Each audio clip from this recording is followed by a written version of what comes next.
ಉತ್ತರ ಕರ್ನಾಟಕ ನ್ಯೂಸ್, ಇದು ಕನ್ನಡದ ಉಸಿರು. ಇನ್ನು ಗೋಪಾಲ್ಜಿ ಅಯೋಧ್ಯ ರಾಮ ಮಂದಿರ ಕಟ್ಟಡದ ಉಸ್ತುವಾರಿಯನ್ನ ಹೊತ್ತಿದ್ರು. 40% ತೆಗೆದುಕೊಂಡು ಅವರ ಅಳಿಯನಿಗೆ ಕಾಂಟ್ರಾಕ್ಟ್ ಅನ್ನ ನೀಡಿದ್ರು. ಇಲ್ಲಿ ಬಿಜೆಪಿ ಸರ್ಕಾರವನ್ನ ನೋಡಿ ಅಯೋಧ್ಯೆಯಲ್ಲಿ ಕೂಡ ಕಮಿಷನ್ ಅನ್ನ ತೆಗೆದುಕೊಂಡಿದ್ದಾರೆ. ಅವರ ರಾಜ್ಯದಲ್ಲಿ ಆಸ್ತಿ ಖರೀದಿ ಮಾಡಿದ್ರೆ ದೂರು ಕೊಡಲಿ, ನಮ್ಮ ಹತ್ತಿರ ಮಾಹಿತಿ ಇದೆ.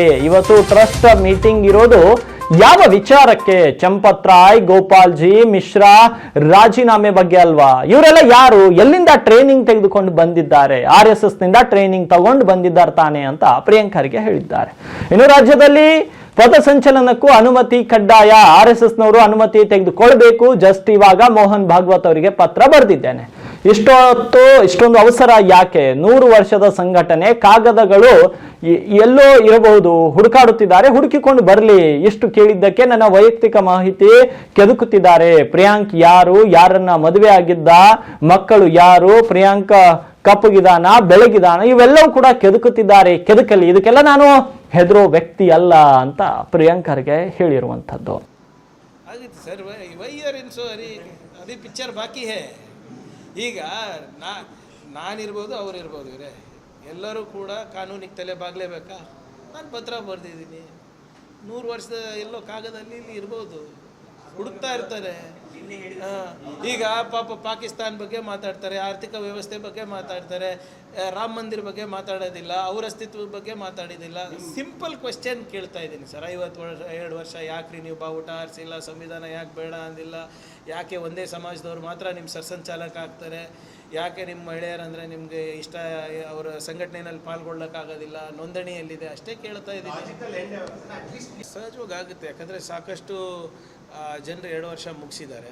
ಅದಾದಮೇಲೆ ಕೆಲವು ಕಂಪ್ಲೇಂಟ್ಸ್ ಇದೆ. ನೀವು ಹೇಳ್ದಂಗೆ rationalisation of staff across ranges ಆಗಬೇಕಾಗಿದೆ.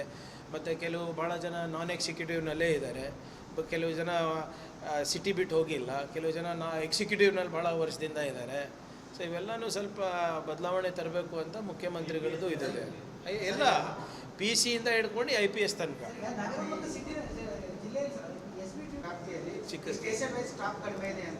ಇಲ್ಲ ಸ್ಟೇಷನ್ ವೈಸ್ ಇಲ್ಲ, it again depends on the geography. ಈಗ ಎಕ್ಸಾಂಪಲ್ ಯೂನಿವರ್ಸಿಟಿ ಪೊಲೀಸ್ ಸ್ಟೇಷನಲ್ಲಿ ಲೋಡ್ ಜಾಸ್ತಿ ಇದೆ, ವಿಸ್ತರಣೆ ಜಾಸ್ತಿ ಇದೆ. ಮತ್ತು ಬೇರೆ ಸ್ಟೇಷನ್ನಲ್ಲಿ ಕಮ್ಮಿ ಇದೆ, ಇನ್ನು ಕೆಲವು ಸ್ಟೇಷನ್ನಲ್ಲಿ ಕೆಲಸನೇ ಇಲ್ಲ. ಸೊ ಅದನ್ನು ಕೂಡ ಲಾಜಿಕಲಿ ಎಲ್ಲ ಕಮಿಷನರೇಟ್ಸಲ್ಲೂ ಮಾಡಬೇಕು ಅಂತ ಹೇಳಿದ್ದೀನಿ. ಈಗ ಉದಾಹರಣೆಗೆ GBA 5 ಆಗಿದೆ. ಈಗ ನಾವು ಒಂದೇ ಕಮಿಷನರೇಟ್ ಬೇಕಾ 5 ಬೇಕಾ ಅಂದ್ಬಿಟ್ಟು ಅದನ್ನು ಕೂಡ ಪರಿಶೀಲನೆ ಮಾಡ್ತಾ ಇದ್ದೀವಿ. ಮಂಗಳೂರಿನಲ್ಲಿ ಏನು ಮಾಡೋದು ನೋಡ್ತಾ ಇದ್ದೀವಿ. So it will take time. ಇದು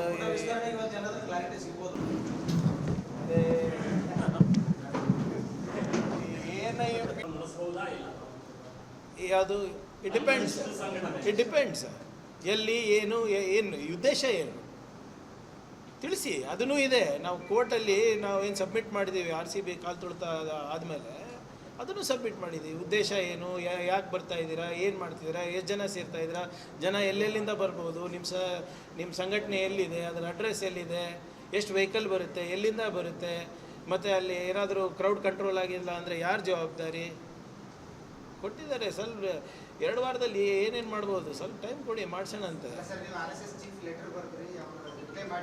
ನೋಡಿ, ಇಲ್ಲ ಅರುಣ್ ಅವರೇ, ಪಾಪ್ಯುಲೇಷನ್ ಪ್ರಕಾರ ಇರೋದಿಲ್ಲ ಸ್ಟೇಷನ್ನು, ಕ್ರೈಮ್ ರೇಟ್ ಪ್ರಕಾರ ಇರ್ತದೆ.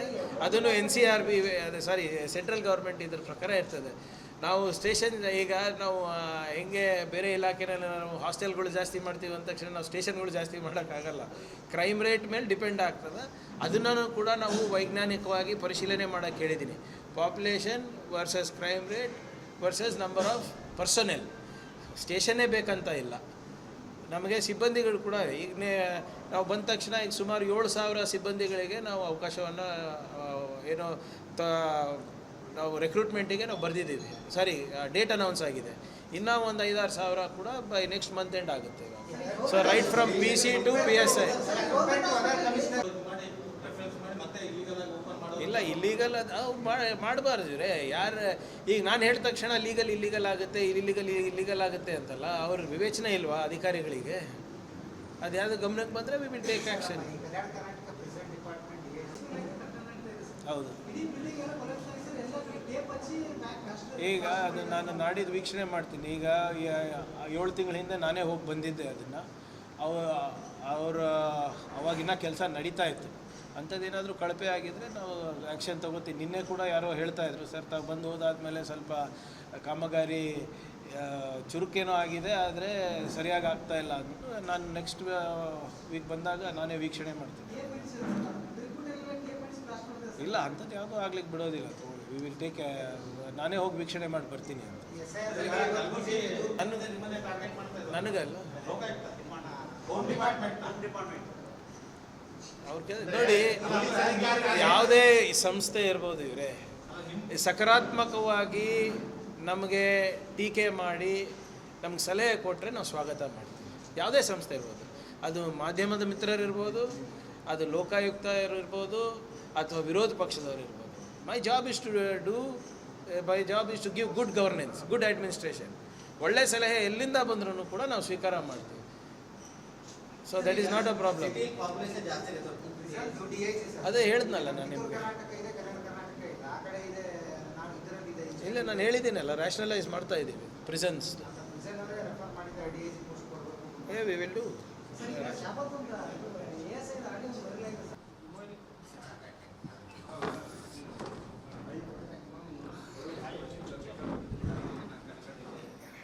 ಏನು ಸರ್ ಬೆಳಿಗ್ಗೆ ನಮ್ಮ ಮೇಲೆ ಆಕ್ರಮಣ?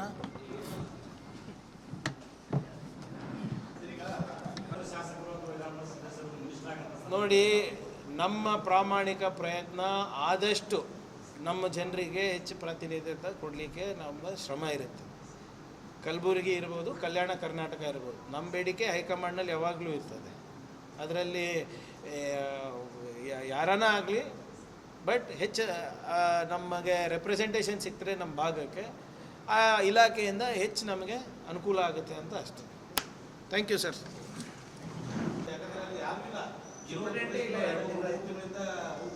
ಇಲ್ಲ, ಸಿಬ್ಬಂದಿಗಳದು ಪ್ರಿಸನ್ಸ್ದು ರೀಶಫಲ್ ಇದೆ. ನಮ್ಮ ಜುಲೈ 15th ತನಕ ಅಧಿಕೃತವಾಗಿ ಟೈಮ್ ಕೊಟ್ಟಿದ್ದಾರೆ.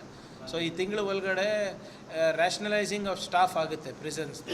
ಯಾಕಂದರೆ ಅವ್ರು ಬೇರೆ ಕಡೆ ಕೆಲಸ ಮಾಡಲಿಕ್ಕಾಗಲ್ಲ. ಇಲ್ಲಿಂದ ಬೆಳ್ಳಾರಿಗೆ ಹೋಗಬೇಕು, ಬೆಳ್ಳಾರಿಯಿಂದ ಬೆಳಗಾವಿಗೆ ಹೋಗಬೇಕು, ಬೆಂಗಳೂರಿನವ್ರು ಕಲಬುರಗಿ ಬರಬೇಕು. ಸೊ ಅದು ರ್ಯಾಷನಲೈಸಿಂಗ್ ನಡೆದಿದೆ. ಮಾಡಿಸೋಣ, ನಾನು ಹೇಳಿದ್ದೀನಲ್ಲ, ಪೊಲೀಸ್ ಇಲಾಖೆದು ಇನ್ನು ಈಗ ಚಾರ್ಜ್ ತೊಗೊಂಡಿದ್ದೀನಲ್ಲ, ಸ್ವಲ್ಪ ಟೈಮ್ ಕೊಡಿ.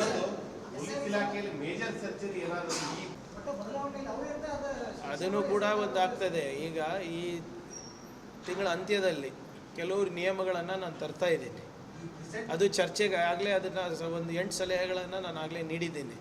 ಅದು ಚರ್ಚೆ ಮಾಡಿ DG ಅವರು ಮತ್ತು ಉನ್ನತ ಮಟ್ಟದ ಅಧಿಕಾರಿಗಳು ಅದರ ಸಾಧಕ ಬಾಧಕ ಕಾನೂನಿನಲ್ಲಿ ಅವಕಾಶ ಇದೆಯಲ್ಲ ಅಂತ ನೋಡ್ಕೊಂಡು ನನಗೆ ಬ್ರೀಫ್ ಮಾಡ್ತಾರೆ. ಯಾಕಂದರೆ ನಿಮ್ಗೆ ಗೊತ್ತಿದೆ ಅಲ್ಲ, ನಾವೇನೇ ಡಿಸಿಷನ್ ತೊಗೊಂಡ್ರು, ನೀವು ಹೇಳಿದ್ರಿ ಸ್ಟಾಫಿಗೆ ನಾವು ಟ್ರಾನ್ಸ್ಫರ್ ಮಾಡ್ತೀವಿ. KIT ಅರ್ಧ ಗಂಟೆ ನಾನಿಲ್ಲಿ ಆರ್ಡ್ರ್ ಹೊಡೆಸಿರ್ತೀನಿ, KITನಲ್ಲಿ ಅರ್ಧ ಗಂಟೆದಲ್ಲಿ ಸ್ಟೇ ತರ್ತಾರೆ. ಹೆಂಗಾಗುತ್ತೆ ಇದು? ಎಲ್ಲರೂ ಮ್ಯಾಚ್ ಫಿಕ್ಸಿಂಗ್.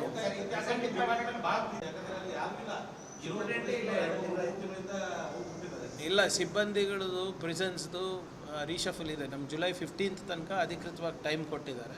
ಸೊ ಈ ತಿಂಗಳ ಒಳಗಡೆ ರ್ಯಾಷನಲೈಸಿಂಗ್ ಆಫ್ ಸ್ಟಾಫ್ ಆಗುತ್ತೆ ಪ್ರಿಸನ್ಸ್ದು. ಯಾಕಂದರೆ ಅವ್ರು ಬೇರೆ ಕಡೆ ಕೆಲಸ ಮಾಡಲಿಕ್ಕಾಗಲ್ಲ.